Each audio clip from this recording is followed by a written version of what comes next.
mungkin mudah ditutup dari luar, tetap terbuka di atas tidak mendorong jalan tanpa atau sedikit kebisingan jalan.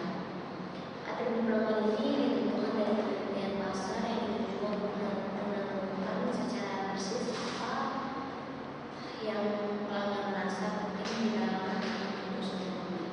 Atribut pelanggan dapat dikelompokkan seperti diperlihatkan di dalam gambar seperti atribut dan isolasi. Atribut pelanggan juga dinilai dalam hubungannya dengan kepentingan relatif oleh pelanggan dan nilainya diperlihatkan di sebelah masing-masing atribut pelanggan seperti ini.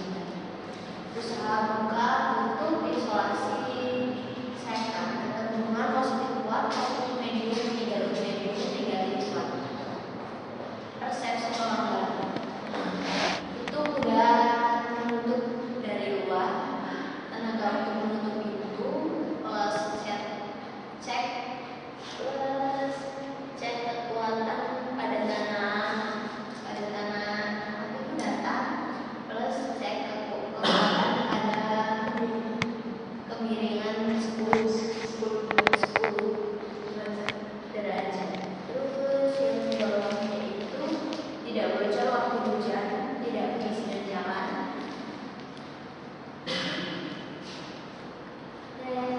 Resistansi sekerat pintu, pengurangan kebisingan jalan. Inilah atribut pelanggan. Setelah itu karakteristik perekayasaan. Sementara atribut pelanggan pada sisi nanti menunjukkan apa yang pelanggan kehendaki. Bagian atas nanti memperlihatkan bagaimana atribut pelanggan ini dapat dipenuhi. Pada bagian atas nanti itu perancangan mendaftar karakteristik rekayasaan yang memenuhi satu atau lebih atribut pelanggan. Setelah itu tiap karakteristik rekayasaan diberi kuantitas yang dapat diukur seperti volume kaki atau foot volume atau FT, energi untuk menutup pintu mobil atau desibel. Pengurangan kebisingan jalan. Sasaran untuk karakteristik rekayasaan ini didaftar pada bagian bawah menu. Keterhubungan begitu ditentukan karakteristik rekayasaan dihubungkan dengan atribut pelanggan yang sudah ditentukan sebelumnya. Ini dilakukan memegang tanda di dalam menu. Dalam gambar, tanda cek digunakan untuk hubungan yang positif dan tanda silang digunakan untuk hubungan yang negatif. Ya, karakteristik rekayasaan dievaluasi satu demi satu untuk efeknya pada atribut pelanggan. Evaluasi ini dilakukan dengan menggunakan keahlian rekayasaan eksperimen yang belajar secara cermat atau teori rancangan penetapan keterhubungan yang diberi tanda di dalam matrik. Nilai numerik yang aktual dapat disisipkan di dalam matrik atau tanda lain dapat digunakan untuk menunjukkan suatu keterhubungan. Akhirnya atap rumah tersusun dengan memperlihatkan bagaimana masing-masing karakteristik rekayasaan mempengaruhi lain.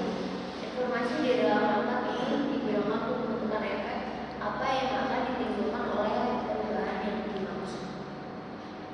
Rancangan pokok, rancangan produk tidak hanya merupakan fungsi pemakaian teknologi mutakhir atau pemastian kerjasama terhadap lini-lini fungsional produk dan proses yang telah dibangun oleh variabilitas lingkungan dapat dirancang sejak awal.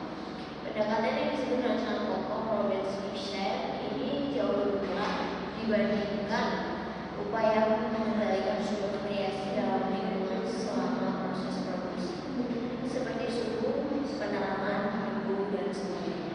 Ini juga dapat menghasilkan mutu yang unggul selama pemakaian lapangan, di mana lingkungan tidak dikendalikan. Rancangan pokok kadang disebut rancangan Takeuchi, menurut nama ahli statistik Jepang yang terkenal, Eiichi Takeuchi, yang mengembangkan metode ini. Biasanya jauh lebih murah untuk terlibat dalam rancangan yang pokok daripada berusaha mengendalikan semua sumber variasi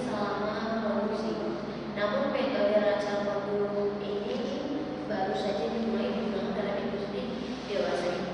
Nah, ini gambarnya fungsi yang hilang, nilai target, fungsi yang hilang, spesifikasi fungsi yang hilang. Thank you. Sekian presentasi